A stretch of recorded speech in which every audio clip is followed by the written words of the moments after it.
In a small, cozy pizzeria, a seemingly innocent mistake would spiral into a dramatic showdown. Karen Johnson, the powerful and notorious HOA president, stormed in, furious over a pineapple topping on her pizza. What started as a simple order mix-up quickly escalated into an explosive outburst that would shake the community to its core.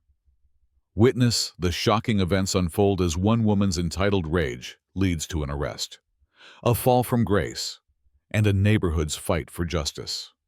This is the story of how power, when abused, crumbles over the smallest of mistakes. It was an ordinary evening at Gino's Pizzeria when something completely unexpected happened. The restaurant, known for its cozy atmosphere and classic Italian pizza, had seen its fair share of demanding customers, but nothing could have prepared the staff for the spectacle that would unfold. Karen Johnson, the president of the local Homeowners Association HOA, walked into the restaurant with the air of someone used to getting what they wanted.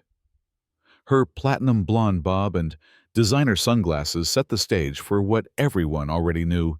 Karen was not the type of person who accepted anything less than perfection. Tonight, her target was the pizza. She had ordered a custom pizza, specifying no pineapple. It was simple, straightforward.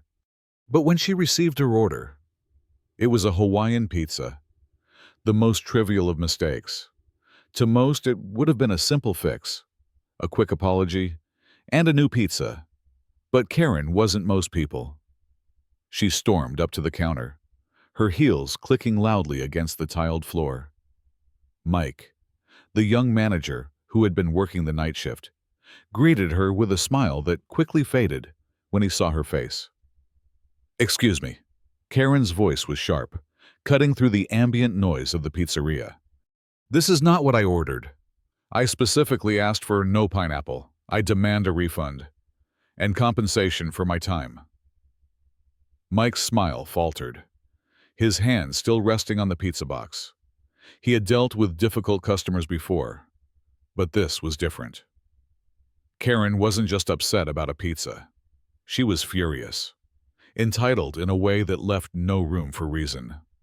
"I'm sorry about the mistake, ma'am," Mike said, trying to keep his voice calm. "Let me make you a new one right away. We'll take care of it." But Karen wasn't having it. "You think I have time to wait for another pizza? Do you realize who I am? I'm Karen Johnson, the HOA president. I have a reputation to uphold. You will fix this now." The room fell silent as the other patrons began to notice the escalating scene. Jason, the 17-year-old assistant manager, emerged from the back. He had no idea how this was going to end, but he knew it wasn't going to be good. "Ma'am, if you would just give us a moment, we'll prepare your order again," Jason said, trying to keep his tone respectful. He was doing his best to defuse the situation, but Karen's anger was bubbling over. "You think I'm going to stand here and wait for you to remake a pizza?" Karen scoffed. "I'm not some peasant waiting for scraps. I want my refund now, and you'll compensate me for the inconvenience."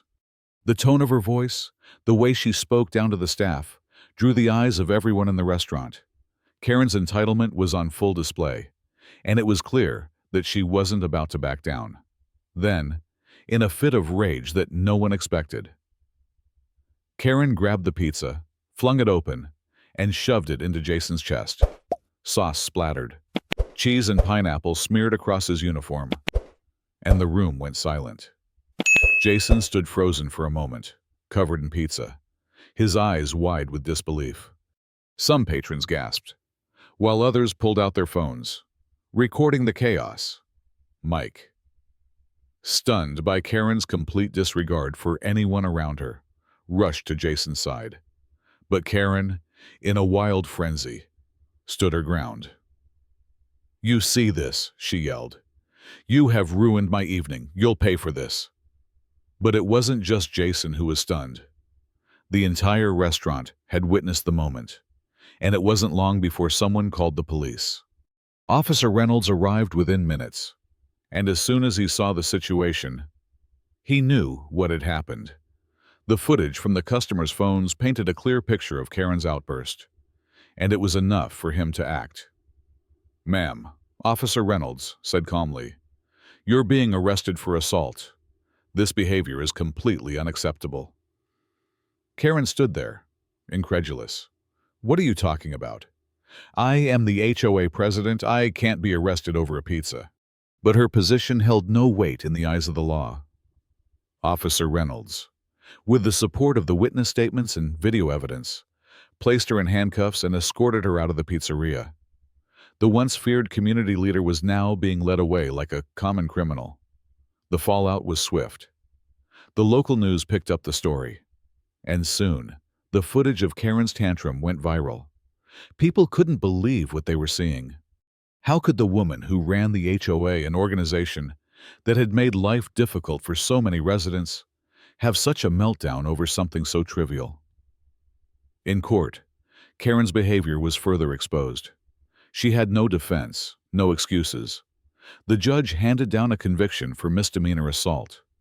She was fined $2,500, ordered to complete 40 hours of community service, and banned from Gino's Pizzeria for good. But the consequences didn't end there. The HOA board, already under pressure from the community's growing dissatisfaction with Karen's leadership, wasted no time in removing her from her position. Her actions, they declared, were incompatible with the responsibilities of the HOA president. The woman, who had once held the power to enforce strict rules and regulations, was now without influence. For the residents of the neighborhood, this was a long-awaited victory. For years, they had put up with Karen's overbearing and authoritarian rule. Her absurd demands and heavy-handed tactics had made everyday life a challenge for many. But now, it was over. The HOA was in disarray, and the community was reclaiming its voice. As for Karen, her world had crumbled. She had gone from being the self-proclaimed queen of the neighborhood to the laughingstock of the entire community.